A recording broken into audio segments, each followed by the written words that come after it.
Good to go.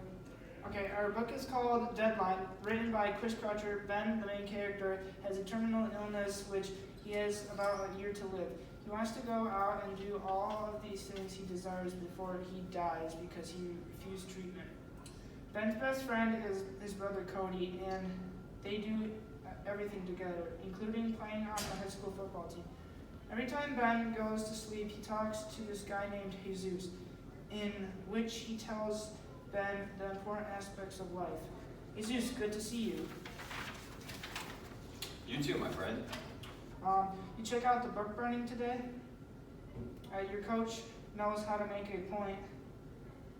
Sylvia Longley, I say, she's looks good, but man, could give you a permanent headache. Sylvia's playing the game the best way she knows how. Just seems like she'd be smarter.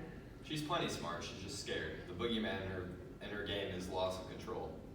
It's easy to get on her case, but if Sylvia Longley gives up her belief, she's risking losing her dad. Most of us would burn a few books to keep that from happening.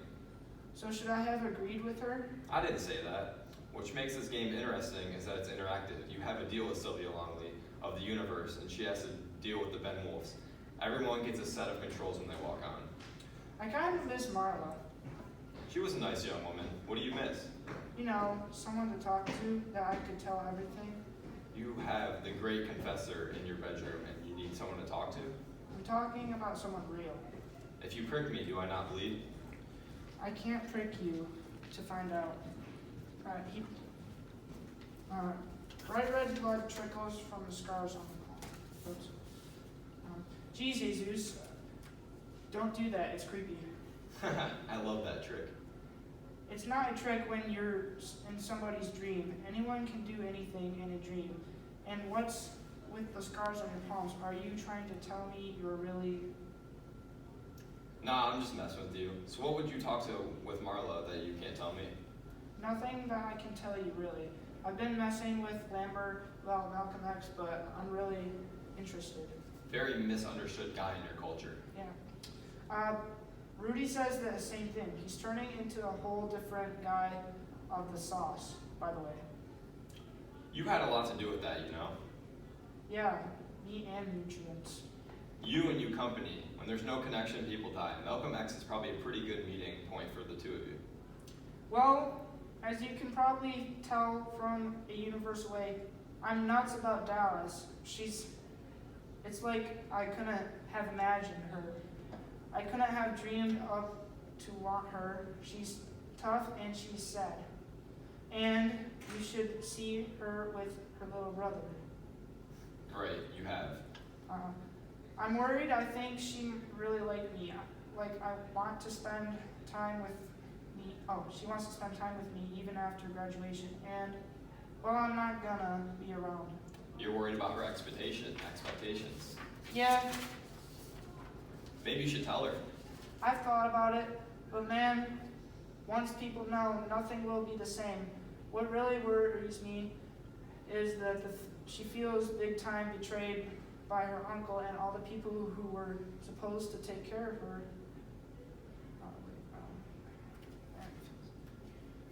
Supposed to take care of her, and if she finds out, I lied now. Ben. You're right. She finds out at some point anyway, and whether I'm alive or not, she feels betrayed. And if you're not alive? She never hears why. God, even if my dreams, I'm getting dilemmas I can't solve. She's worried and she's ruined. But by her uncle? But we both know that can't happen, right? People don't get ruined like that. Awful as that is, the only true ruined people are those who believe they are. That can't be right. But it can. I can't believe that. What if you lived in a culture where every father had sexual relations with every daughter before the age of 10? What if it was just that was done? What if you were considered a horrible parent if you didn't do that and would lose your child? What if every girl in the world was chastised if she missed the coming of age event? Or what if it was to be done by the oldest uncle, as it happened to your friend? What if only girls who had not had that experience were put on the outside? Don't get this wrong, Ben. You don't have time. That is a hugely challenging event for Dallas Suzuki. Because it's a secret and it carries awfulness, it keeps her from telling the truth. People who feel ruined or scared all the time simply can't tell the truth. When she can tell it, own it instead of letting it own her. She'll be fine. So I'm supposed to go to Dallas and say, like, let's have sex? There's nothing wrong with you. It's only in your head. If you want her to hand you yours, you're not supposed to tell her anything. You're supposed to make sure you never treat her as if she's ruined. And if I don't tell her the truth about myself, I'm treating her as if she's ruined, as if I can't take it. So what else? Football's going good. Coach keeps telling us our job only is to make sure we leave nothing on the field in these last 2 games. I've got my brother up to speed on our next opponent, Timberline, who could take us out sooner.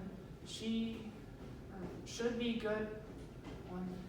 I'm not feeling tired or anything yet. I'm eating good and I'm taking all the supplements Doc gave me. Still scared, I guess. Maybe I'll be a little less scared since talking to you about the truth I'm supposed to be telling. But mostly I want to finish the season healthy and see if I end this right. Really scared for my mom. Maybe even more for my dad, Cody. Man, I love him. It's always felt bad not telling, but I don't want all the complications. I want normal. Slow down.